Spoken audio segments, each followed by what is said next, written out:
there's so few of us in leadership roles. And more importantly, when I say us, I'm not talking about other minorities. I'm talking about Black folk. Because if they're not Black, you can't really count on Hector or Marsal, because that proximity to whiteness is something that's extremely enticing, and they're always going to look out for them versus the you. Hello, and welcome to another edition of I Take Your Point podcast. I am John Dunson, joined by my lovely co-host. Thank you guys for taking the time today to spend some time with us. If you're not familiar with our podcast, we cover one theme through the lens of politics, entertainment, and culture. Today's theme is Say It Loud, I'm Black and I'm Proud. Miss Lynn, how's your day going? Going great. It's nice and cool out here, and it's great. Got to see my kid last week, and that was fantastic. Hey, how are you? Always better than I deserve. Guys, you can click on the description of the podcast to get additional information about the topics we have covered through the course of this is now the 24th episode. So that is a huge milestone, a huge achievement. And if you're not already, please be sure to like, comment, and subscribe. So, Ms. Lynn, when we think about the famous James Brown song, Say It Loud, I'm Black and I'm Proud, I know aspects of that ring true for most of us, especially those of us who are loud, Black, and proud. I know that you are loud and proud. There are times when we do debate the Blackness that is you, but we'll stop there because we've also talked about the fact that there's not one way to be Black. And one of the things that you and I have had numerous conversations about when we think about being too Black, too proud, too loud. Let's start with it from the cultural standpoint, and specifically let's think about the place that we may call our work. And so what are some of those pitfalls that you've been exposed to, or some of the things you've heard some of your colleagues been exposed to about being, in this particular case, too Black at work? Yeah, before we get started, I think that I figured out why people want us to do live video, because they want to see my eyes roll to the back of my head. Any rate, so being in the workplace, I think that it is a interesting situation. And as I get older, it becomes more interesting. I think that when I was younger, it was a lot easier to acclimate and just to put it into this perspective that for 9 hours, 8 hours, they pay me to be a certain person. You pay me to do this. And so for 8 hours, this is what I'm going to do. Unfortunately, the convergence of what's going on in the world outside of work has made its way inside the workplace.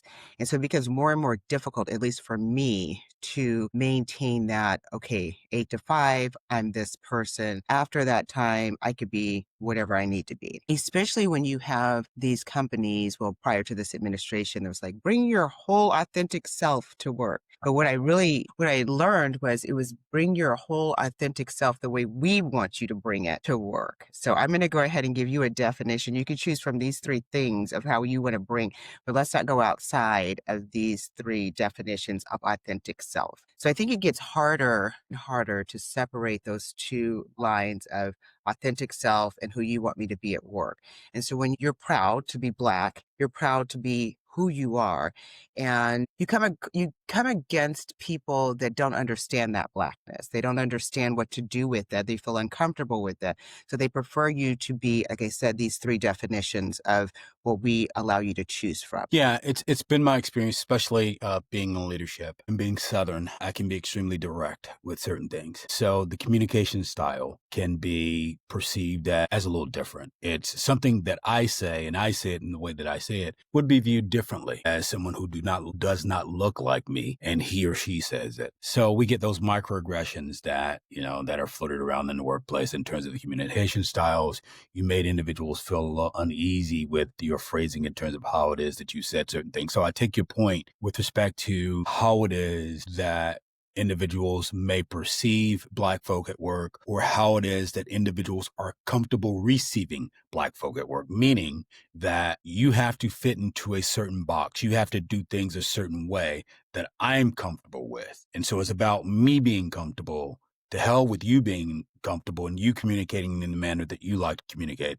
It's more about, don't say anything offensive to me, or don't say anything in a manner that I can take offense to. And it's always interesting when you think about Black folks, specifically in leadership, we have to do that code switching that allows us to speak a certain way, act a certain way, perform a certain way, do a certain thing around folk who don't look like us to make them feel comfortable versus if you are with individuals who you're pretty familiar with and the conversations you may be having with them. What say you about that? Couple of things. The first thing that I'm going to say is when you talk about it being interesting, so you have to go through all of these different trainings throughout your tenure at work. And so some of that's bias training, sexual harassment training, a lot of different trainings. Thinking about what you just said, I always find it curious when they do the bias training. Be aware of how people receive things. You take into account their background, take into account their pronouns, take into account all of these things. So ask questions. Make sure that you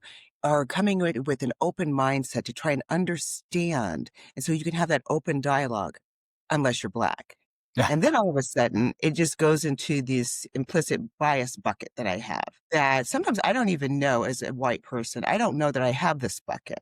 But when you say something, Southern Johnny, and you say a honey or a sugar or whatever, and it automatically goes into this bucket that I've had. And so it just keeps building and building and building and building. And so instead of saying, hey, that made me feel uncomfortable, or can we use a different word? It just keeps going because first off, I don't want to confront it. I don't want to have perceived conflict with you. I also don't want to confront it because I don't want to acknowledge that, hey, I may be contributing to the systemic racism and I'm woke. You saw that Black Lives Matter sign in my yard, right? Just want to make sure you saw that. My Black grandchildren, did you see them? Look at this picture. Yeah, one of my best friends is Black. So there you Yes. go. Just So, one.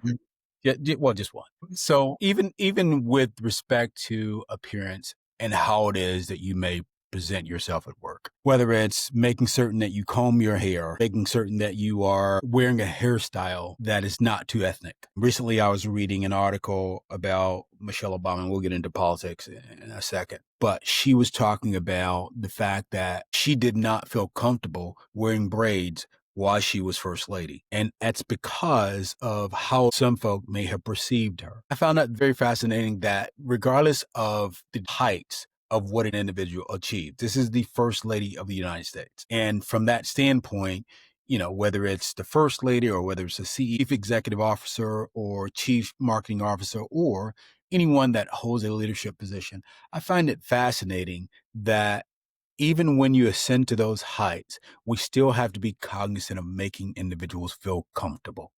I agree with you. A couple of things on that. So I have a friend of mine. She is going through the job search right now, and she typically wears braids. And so she made a comment that I need to go get my hair done and get those braids out because I'm interviewing. And I was like, I'm sorry, what? Well, because people will make assumptions because I have braids in my hair in 2025. Great. And then Lynn is my middle name. So I usually go by Lynn. But my first name can be perceived as, I don't know. There's Ethnic? not a lot of people with my first name. And so when I was younger, I would always go by Lynn in school. And then when I got older, I started to go by my first name at work because I'm proud of my first name. And it holds a lot of historical reference. My mom named me that. So it means a lot to me. I was actually told this. Maybe you just use your first initial and middle name on resumes. I will not be doing that. I will use my entire name on resumes. And if they have a problem with it, that's not a place I want to work at in the first place. And that's exactly what I told my friend. I said, if they have a problem with your braids, you have to think about, is that someplace you want to work at? Because every single day, you're going to have to adjust to fit into their world. I will say that when I was going into the workplace, it was exhausting at times. I have this thing where I would never wear the same clothes 21 days in a row. Like I always rotated. I had an entire train of makeup that I would take to work, do my face, whatever, hair. And I remember someone told me, when you first got here, I was intimidated by you. Mission accomplished. That's exactly what I wanted because you make assumptions about people. And we talked about this last week, that the Black woman is younger than you, even though I may actually be the same age or older than you. But you penalize me because I'm a member of the WAS Club, Women Against the Sun. Don't penalize me. And so That's right. I made that up. I'm the president of it. Women against the sun. But you make assumptions based on the way I look about my skill set, my capabilities, whatever. That includes my hair. That includes my makeup. It includes my speech. It includes whether I speak up in a meeting, whether I allow someone else to have the floor in a meeting. And I will tell you what, at the end of the day, it is exhausting. And I made a comment about Black baby boomer moms. I always have this joke that unless blood is coming out of our eyes, they don't think we worked hard. Like, why are you tired? Because all day I spent being somebody else's version of who I am, and it's exhausting. And when you're going to conferences and I know we have a very diverse group, but a lot of times my coworkers that don't look like me, they want to socialize. Let's have breakfast, lunch, and dinner and in between snack together. No, thank you. Because at some particular point, I need to recharge and I need to recharge my Blackness. And you are intimidated by my Blackness. And so I need to go to my room and recharge. You make a good point because that cuts two ways.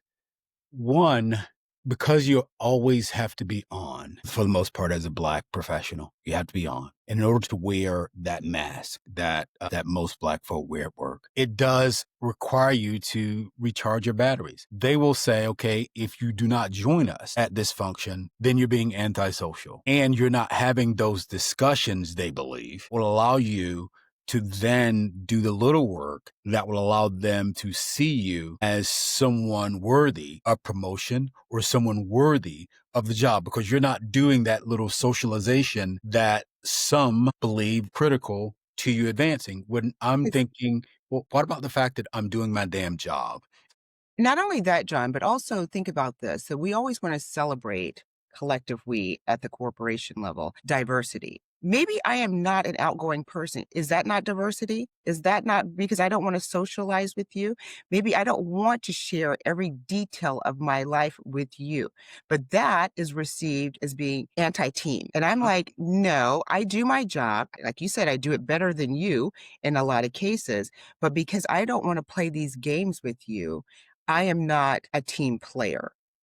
I am not and so for me, I don't partake in drinking, especially around my coworkers, because I know that if Jenny and Abby are having a conversation and maybe they're inebriated or whatever happens between them, that's going to be a different experience as if Lynn is drinking and she's oversharing. Then all of a sudden, it just feeds into these stereotypes and, like I said, that implicit bias. And then my journey up the career ladder is impacted because they already thought I was going to do that anyway. Like as soon as I walk through the door, they're like, oh, okay, first off, she's going to try and do whatever. She's either intimidating, she's going to be too loud, she's going to be too whatever, she's going to try and take over, and look at her. And I'm like, okay, it's exhausting. It is exhausting. Think about this. I was looking at some statistics here, and you know how I love statistics. We talk about the glass ceiling that Black folk hit, especially in corporate America. And the statistic that jumped out to me was that as Black employees, we make up about 13% of the U.S. workforce, but hold about 7% of managerial roles. And then when you're talking about senior leadership, that number drops to 4 or 5%. And I'm always cognizant if I'm at a company and I've been blessed enough to be at leadership roles for the majority of the last 20 years or so. I always look for folk who look like me. And we were talking about this a couple of weeks ago when if I have the chance to interview Becky or Sarita, and not Sarita, that's probably more Latino, or Becky or Sharita. And you are just a stereotypical yes, I am. You know what? nightmare today.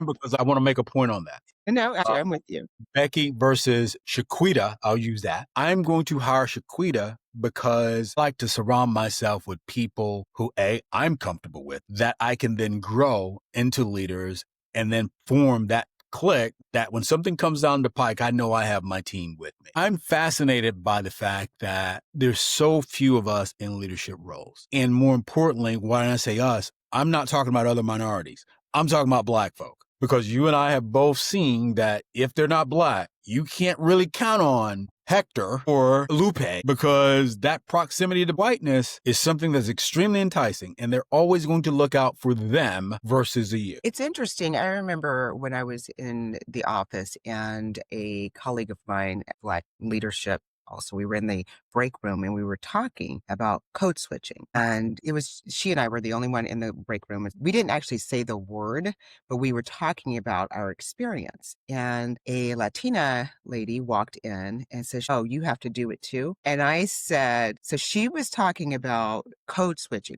But I agree with you, John, that whether you have a gay, because as a gay person, you also have to do a little bit of code switching. If you are a different ethnicity, you have to do a little bit of code switching.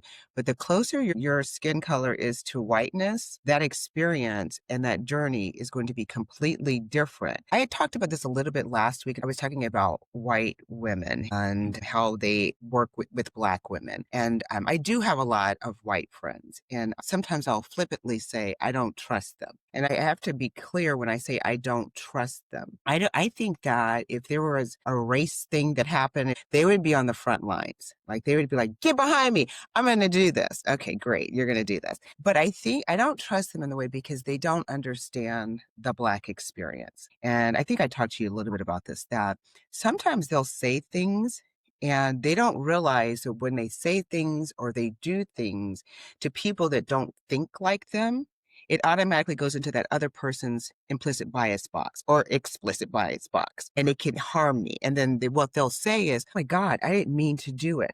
Well, the damage is done. It's already done.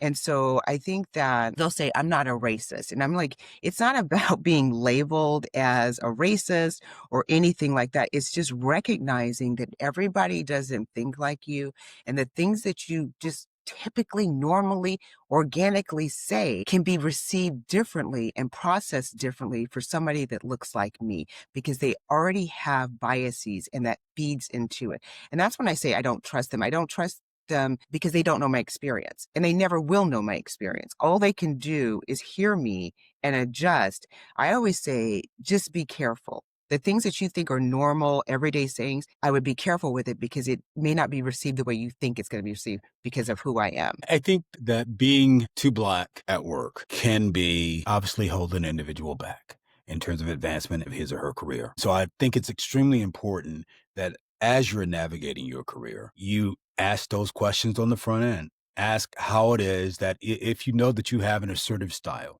and you know that that style can offend some individuals. Ask them how it is that that is respected or not within the workplace. Ask them how they value diversity or if they value diversity in the workplace. And they're going to say, yes, we do. But then you ask them, what does your senior leadership look like? I think that's the most important thing, is to ask for the org chart or do some digging and look for the org chart, because it's more about the action and less about the words. So I always say this, be about it, don't talk about it, Yeah. because they're never going to say, you know what, we really don't like a lot of Blackness.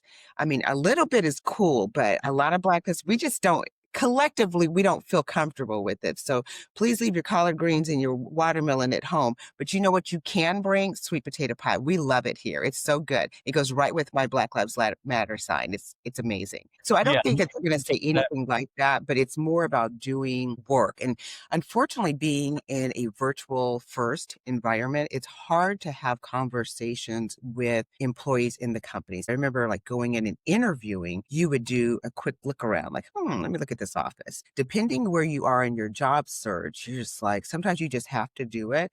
But other times, if you do have more flexibility, you really should pay attention to what you're seeing and what you're hearing and what you're not hearing. Yes. If they're not about it and they're just talking about it, especially if they're just, we're DEI, they got DEI stickers and tattoos and just Black Lives Matter and actively Black just all over, and every white person has a Black partner, please be concerned. Ask the questions, make certain that individuals who are in leadership roles are diverse. And by diverse, I'm not just talking about white women and Latinos or Asians. I'm talking about diversity that looks like you, individuals who can serve as a mentor for you. Not that those individuals can't, but individuals that can help you navigate the politics of an organization. Not only the mentor, John, but a sponsor. I think being a sponsor is more important than a mentor. Someone that's going to expend political capital on your behalf. I agree with that. Well said. One of the other things that jumped out when we were thinking about, say it loud, I'm black and I'm brown, is politics and how individuals can be too black, too proud, too loud in the political arena. Last week, we talked about the Honorable Representative Jasmine Crockett and how it is that individuals view her, that she is loud, she's brash, she's proud, and how, she's a little quote unquote ghetto, and she is doing everything but her job. And you had assholes like Stephen A. Smith who jumped on that bandwagon and was talking smack about her. One of the things that traditionally in the arena of politics, white folks specifically have used is gatekeepers. And by that meaning individuals who they deem to be, quote unquote, the model minority or the model voice for who it is that can be acceptable in the arena of politics. What say you about some of the things we're seeing about individuals being labeled too black, too proud, too loud in the political arena? First, I wanted to address what you said about ghetto. And so these words, these charged words, ghetto, toxic femininity, too masculine, all of those words are used to negate someone's intelligence, someone's capabilities, someone's skill set. And I challenge our community to stop it. Stop using those words. Because what does ghetto even mean? What does that mean? I don't understand what that means. Well, it means that, hey, you're too close to you're too close to blacks who either haven't achieved anything or who are living below the poverty level, who don't have the means, or I don't respect them enough to where what they say matters to me. So again, we talk about the stripping of someone's humanity. So using those labels strips someone of their humanity and makes them less than. So then that justifies you treating them poorly. So I don't use ghetto. I don't appreciate the toxic femininity. I don't appreciate the masculinity or the masculine energy, because all that's doing is absolve you from responsibility and accountability and say, well, I can do this because they're less than anyway. So that's the first thing I wanted to say. And then the second thing I wanted to say about being too black, too whatever, as much as I celebrate it and I cheer it and I love it, I know America's not ready for that. They're just not. For Jasmine Crockett, the district that she represents, they're going to be fine with that. Her moving up, I am sure that her handlers, her managers, her mentors will say, you need to tone that down so that it's more palatable to the majority. John, you've talked about that, sometimes you just need to get in there and then, you have to acquiesce and to be a version of what they can accept. And then you can do what you need to do. And again, I am so over that you can allow white people to be as white as they want. And they can say, I don't feel comfortable with this talk of slavery. Was it that bad anyway? I don't feel comfortable when you talk about the Black experience. Like, just stop doing that because it's hurting my white fragility. It's hurting me. And I just don't feel comfortable with it. So we will give them space. And as Black people, we've always learned to learn them. We have to understand them. And so we have to comport ourselves to fit into their world. And I am over it. I don't care at this point. I don't care. I celebrate people that also don't care, because you know what? If we keep doing what you want us to do, our glass ceiling gets shorter and shorter.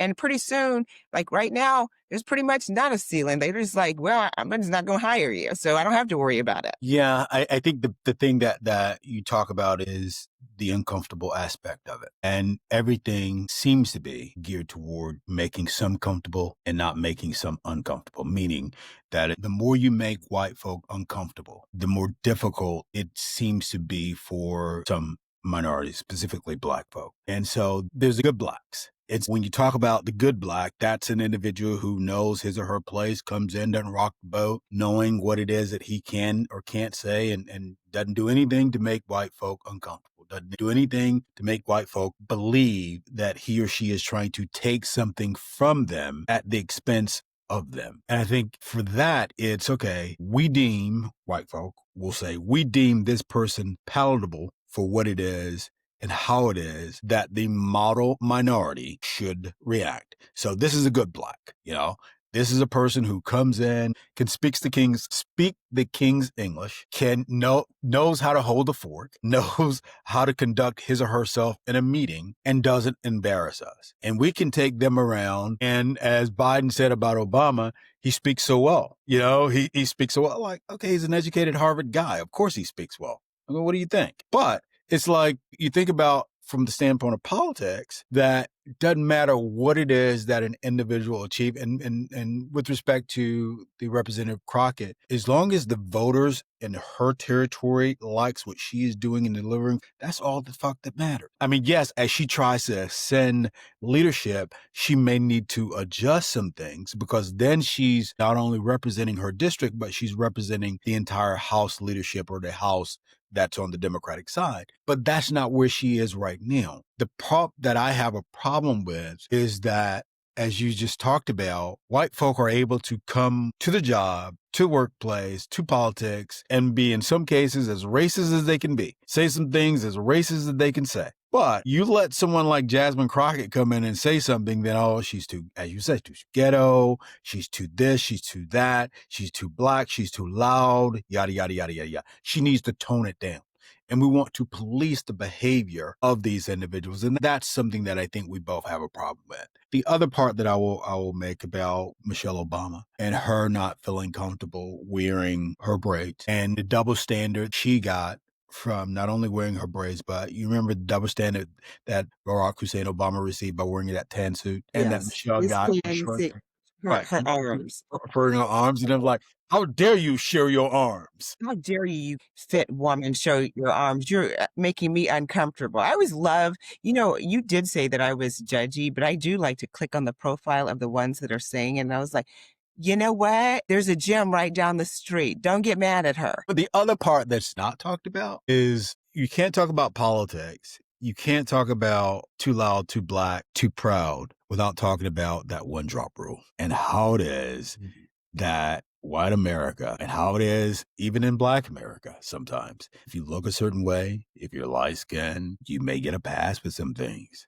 versus if you're dark skinned. And so how that one drop rule in some ways allows us to police ourselves to say, okay, you're too black, you're too dark, your name is a little too ethnic, for us to be comfortable with you. If Barack Hussein Obama didn't look the way that he looked, and he looked like me, and he was chocolate, do you think he would have been elected president? No, I don't. And thank you for bringing that up. He was palatable. And I'm all about my Sterling K. Brown. I love that black skin. Love it. But that also comes with its own set of biases, not just with white people, but with black people too. And today we are still doing that.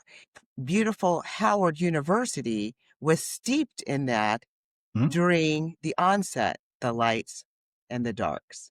And so that's something that you can talk about when you talk about the history of Howard University. It continues today.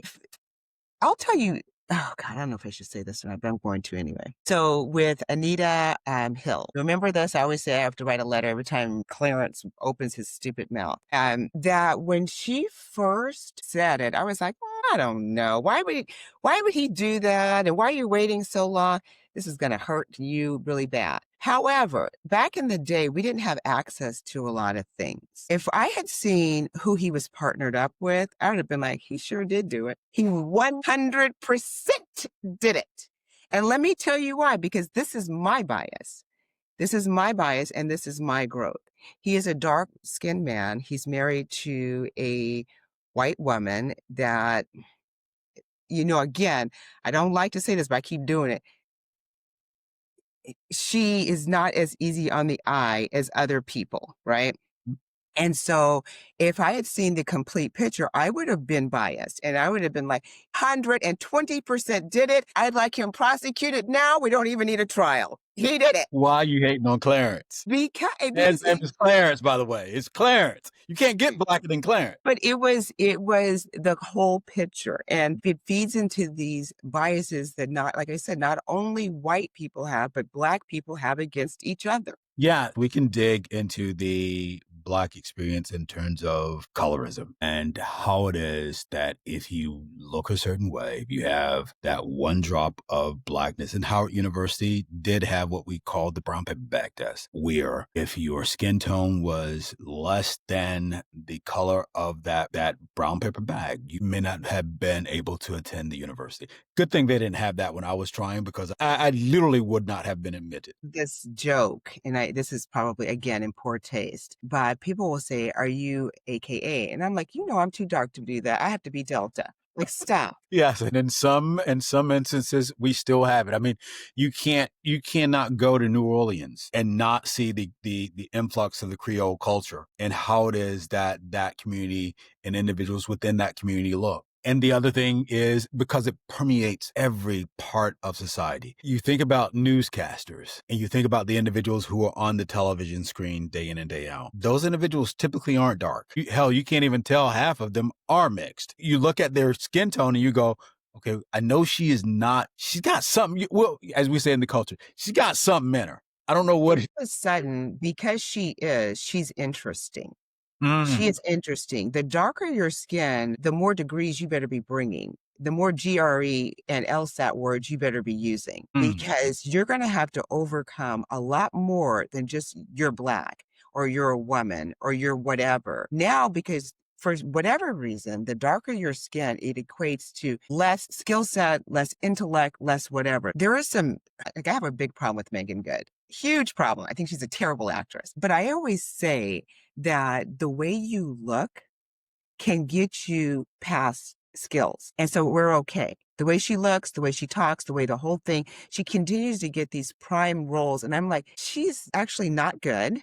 And I don't know who keeps putting her in here, but she looks good. Yeah, I'm going to push back. I think Megan Good is good for some roles. It's not good for any. She's not going to get an Oscar. At the same time, she's lucky she's on the Hallmark Channel. Your no is bueno. I think that's a little harsh. She's not listening to this anyway. Do I believe that the way that you look provides you some currency with respect to politics and with respect to how individuals may perceive you? Yes. I think we have many politicians who that applies to, whether it's Barack Hussein Obama, whether it's Thurgood Marshall and him being the first. He's a Howard alumni, and I love Thurgood Marshall. He's a brilliant legal scholar. But if Thurgood Marshall was Vernon Jordan, because if you think about their paths, they were both wonderful legal scholars. Vernon Jordan was more behind the scenes power broker in terms of what he was able to do versus a Thurgood Marshall with what he was able to do. Both of them came up at the same time. Both of them, an argument can be made, had significant impact on the culture from a political standpoint. But for Vernon Jordan, there would not be a Bill Clinton sitting in the White House. But for Vernon Jordan, there would not be a lot of Black sitting as the CEO of corporate America in terms of what it is he was able to do with the National Urban League. And they couldn't hear him because of the way he was packaged. Obviously, he's brilliant. Obviously, he was capable. Obviously, he could make these changes and make the inroads into political spaces. But because of the way he was packaged in his Black skin, he couldn't be heard. Because all I can see is your Blackness. Okay, so let me flip the argument here. The argument then would be, and you'll have one of our favorite individuals who called me a race hustler comment on this. And he will say, well, if that is the case, if we then flip it to entertainment, how do you argue for a Harry Belafonte versus a Sidney Poitier? Sidney Poitier was chocolate just like I am, and he was deemed the standard during the 1950s and 1960s. And he was more widely accepted in some circles than a Harry Belafonte, who was light, bright, and all right. Harry Belafonte was more politically active, and because of his politics, was sort of shunned from some roles. Sidney Poitier made one of the best movies about interracial dating, and obviously, he lived a life where individuals held him up to be this iconic, and he is an iconic actor. To Serve with Love is one of the greatest roles and greatest characters of all time. Sidney Poitier is obviously one of the greatest actors we've ever seen. So then our guy who would call me a race hustler would say, how do you square that? How do you square that issue? You have one who's represented in Black and could walk in any room, and one who is light, bright, and maybe could walk in any room, but didn't have the same respect. I think that Harry Belafonte, he leaned into his Blackness. I talked to you a little bit about my youngest son. Growing up, he had blonde hair, and people just did not believe that he was my son. Mm-hmm. He is the blackest kid in this family. Like, he is blackety black. If you just didn't look at him, if you didn't pay a lot of attention to his facial features, or I wasn't with him, I mean, they would have been like, "Oh, he's Latin. He's from the Latino population." But he leans all the way into his blackness. He's blackety black. And I think that Harry Belafonte was blackety black. And so he is like, you may see me as a light skin, but you are going to hear me as a black man. For Sidney Poitier, love him. I think he's amazing. I'm about to lose everybody here. Here I go. Buckle up, everyone. I have this theory. Mm-hmm. So you know that Sidney Poitier, his first wife, she was black, Mhm. Juanita, and he divorced her in, was it 1965? I do not know because I don't have his time frame for when he won all of these different awards, whatever, and I would assume it was in the 60s. He ended up marrying a white woman, so he married her in like 76 to when he died, I guess in 2022, whatever it was.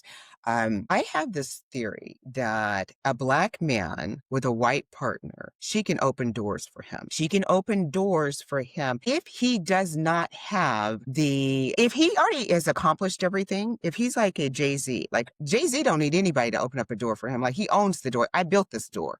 I'm going to be walking in. He has all the creds, but as you're coming up, having a white partner as a black man on your arm can open up doors for you. And I think that it can also smooth out the blackness of your skin. Like, it's palatable, because obviously she's vouching. You have your sponsor here and she's vouching for you. So you must not be too radical, too ghetto, to whatever these biases that I have. Right. So again, Clarence Thomas, that he has his sponsor with her. So he's able to basically just walk through worlds as a black, a good black. He could be a good black. You're a good black. The problem with that, but is in Sir Portier, we have to go back to the early 60s or late 50s when he was making these iconic movies. He wasn't married. He wasn't a white person. So when you think Mhm. about A Raisin in the Sun, In the Heat of the Mhm. Night, Raisin in the Sun, early 60s, and Lorraine Hansberry, great playwright, African-American female playwright. And so you think about Harry Belafonte, I agree with you that he leaned into his blackness. And it's fascinating with me when you think about him and you talk about your son, it's always the individuals who are high yellow, as we like to call them. Yellowbone is okay to call you Yellowbone. Who are the most militant. He is so militant. And I was like, dude, there's no revolution happening. Calm down. I will agree with you that Harry Belafonte leaned into his blackness in a way that one can argue Sidney Poitier didn't, meaning that one was more outspoken. And this goes back to the good black versus the bad black. People would call Harry Belafonte a rabble rouser, a shit stirrer. Sidney Poitier, he's a model black. He's coming in, doing his job. He's not making white folk feel uncomfortable. So, John, do you think that that actually plays into it, that Harry Belafonte more political capital because of the color of his skin to do those things, and he felt more agency to do it? So, like for my youngest, people wouldn't expect that of him. He looks Latino. He doesn't look black. So they don't expect it. And then when he starts talking, it takes a minute to kind of understand, like, what's happening here, because he is very careful in the words that he uses, but he's also very biting in the words that he uses and very direct. And he doesn't have a problem saying the things that he has to say. And I think that sometimes that gives him currency because of the color of his skin, where someone like you or Sidney Poitier, what's stacked up against you. And so you know how you need to come in and do these things, where my youngest son or Harry Belafonte would be like, well, they let me in the door. Cool. And now I'm in here and this is what I'm going to do. For you, in order to get through the door, you either need a sponsor or you need to comport yourself a certain way for them to feel comfortable letting you in. And so then you're like, okay, well, this is the box. Now I'm in. For the other ones, they're just like, I'm in here and now I'm starting all the shit. It is a revolution. I think there's some merit to that. I do believe that you need both. You need an individual who can be more palatable to white folk And then you need an individual who's going to push the envelope and say, Get the white person that could be palatable to Black people. Why, when do we get that? And who would you stand up as an example of that? That's palatable to Black people and doesn't hide behind excuses. Oh, I didn't mean that. Or I'm not a racist. Oh, I'm sorry. Did that offend you? Who's that? I don't know. I'm sure. Okay, but we're supposed to acquiesce and we're supposed to put our tribute forward and make you feel comfortable, but you're not going to send a tribute to District 13 and make us feel comfortable. Correct. I don't know what the Hunger Games is. I know you don't.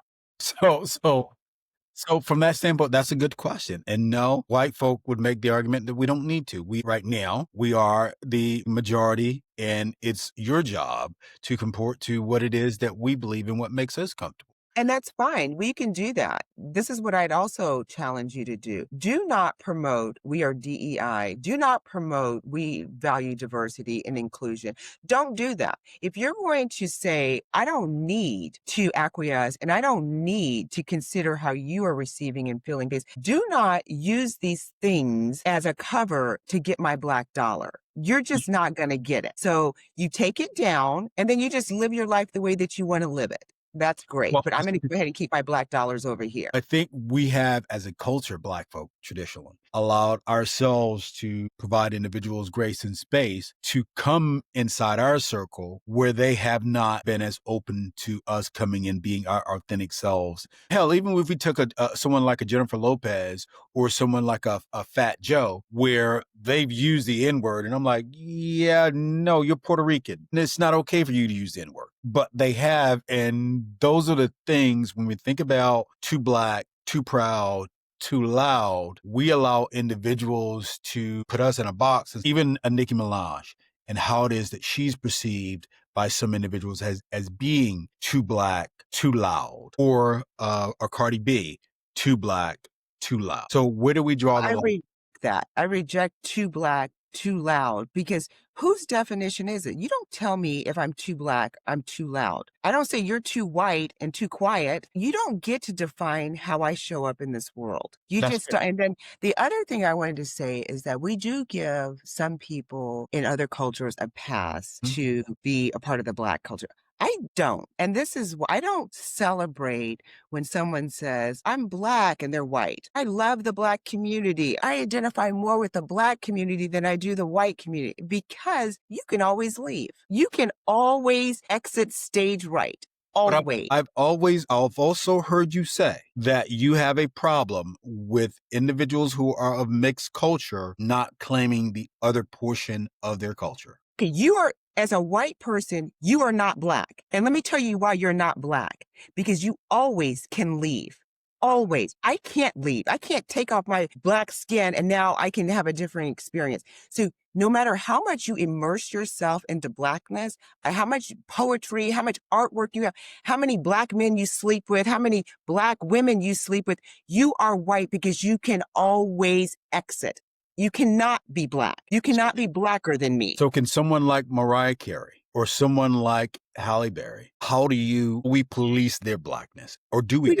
They're Black. If they have a Black parent and they have Black heritage, if they decide they want to lean more into that Black heritage, please help me to understand where Abby's Blackness came from. Raping a slave? Like, help me to understand this, John. I'm confused. Okay. So what I hear you saying, and correct me if I'm wrong here, is that you have a problem with individuals who are not of the culture defining what too Black, too loud, too proud is. Because you're not of the culture. How dare you? How dare you tell me how I show up in the world that was created by God, which you are not? He created me. She created me. They created me, not you. So you don't get to define my experience. You don't get to tell me how I show up, that I'm too Black, I'm too loud, I'm too proud. If I want to be in a hot tub screaming, I'm Black and I'm proud. Okay, James.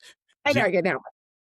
Here's where we are, and I think we are aligned here, that the burden for Black folk to show up, whether it's at work, whether it's in politics, or whether it's in entertainment and be defined by other individuals of what that should look like. Whether it's at work and we're deemed too black and we need to code switch in order to make individuals feel good, whether it's politics and it is you're too proud, you're too loud, and how it is that we need to have arguments or discussions and we can't be perceived as loving our folk a little too much or wanting to only represent and do the best and provide the best for us when individuals who are either Jewish or Asian or Latino or white are doing what they need to do to bring bacon home to their communities. If we do it, then it's a problem. Or if it's entertainment, where if a show that you put on or music that you put on, hell, even think about rap music. If it's too black, it's too ghetto.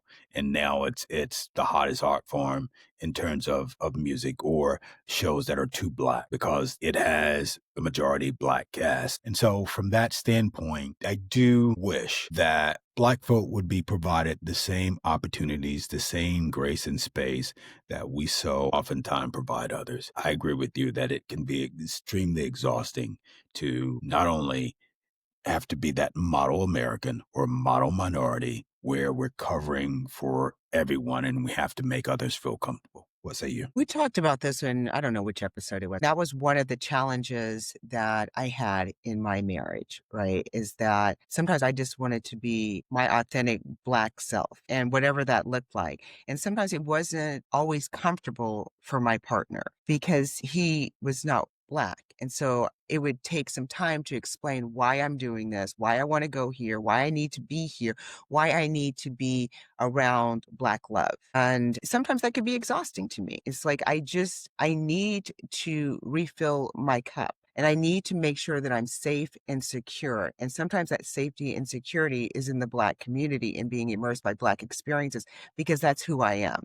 I think that for me, again, it's probably because I'm getting older and I'm just over this. And I just am not interested in spending a lot of my time and effort acquiescing and being a version of myself that makes people that I couldn't care any less about comfortable. Yeah, I take your point there. Well said. Well said. Guys, we know that these conversations can be a little difficult to have in some cultures and in some communities. And we know that there are folk that may say, okay, we're tired of having these conversations. Well, you know what? Try living them. And it's something that you just can't shut off. As a Black person, you can't Word. Black person, you can't stop being Black. You can't stop dealing with the microaggressions that happen in the workplace. You can't stop having individuals make comments about something being to something. And so it's always a case where we're having to adjust and it does get tiring. Our hope is that these conversations spark conversations in your circle and you're able to have open and honest dialogue about your experiences and how it is that you're navigating your experiences. So with that, Ms. Lynn, what do you have planned for this week? Before we do that, I just wanted to say a couple of things. And just to piggyback on what you're saying, it really isn't about labeling people. It's about identifying that behavior and systems that need to change so that we can all live in this world that was created for us. In terms of what I am doing this weekend, I am preparing for my kiddo to come back for Thanksgiving. And you know that Thanksgiving's coming up. We talked about being actively Black, and what was that, 2 episodes ago? I don't remember. And you know, it really resonated with me. And I remember it's something that I blocked out because I kind of blocked out a lot of COVID. One of the things that I did do when I was intentional about it is that every week I would intentionally buy something from a Black business. And as we're heading into the Thanksgiving Black Friday extravaganza, challenging and encouraging our community to just drop some Black businesses in the comments that we can support as opposed to Target. I'm still against Target. So get Target. We'll say that I was at a conference over the weekend and there was this children's book. I love this experience. It was Ray's Transcontinental Tale. And so it's in a coloring book. It's in French. It's in Spanish. It's in English. If you have a young child, take a look at it on Amazon. That's something that I always give my kids books. That's one of their gifts that they get. They always get a book. So that's something. And then If you like hats, Brim of the World is another one. So I'm just encouraging our community to support our community. The comments that we got back on the Actively Black just really challenged me, made me think, and I was like, it's our money, it's our dollars. I don't care about your DEI and your Black Lives Matter sign in your yard and your Black grandchildren. I'm going to spend my money where you have action. For our community, drop them in the comments. Where should we go? Where should we be spending our money on Black Friday, the real Black Friday? I'm going to get into my Blackness. Good. Lean into it. Good. Good. All right. What about Guys, you, Johnny? What are you up to? fundraising this week. We have annual Helping Hands campaign Love I do with the private Facebook group that I found will spend the majority of the next month raising funds to help members in need. Some who will need food for the holidays, Thanksgiving coming up. Some will need monies to help keep the lights on and keep gas in their car. And then some will need monies to help just put a little something on the Christmas tree for the kiddos. So we'll do that. And hopefully we'll have a successful participation. That's something that we look forward to doing every year. Thanks again for taking the time to spend with us this week. We know that you have many things that you could be doing. God, just spend some time with us. While you're out and about this week, take the time to do something nice for yourself. And while you're at it, make the time to do something nice for someone else. Until next time, we'll talk to you. Thanks for tuning in to another lively conversation on I Take Your Point. This podcast is a production of the SME LLC Media Group. All rights reserved. If you are enjoying the show, hit the subscribe button in the top right corner. And don't forget to like, share, comment, and check out past episodes. Until next time, take care and be well.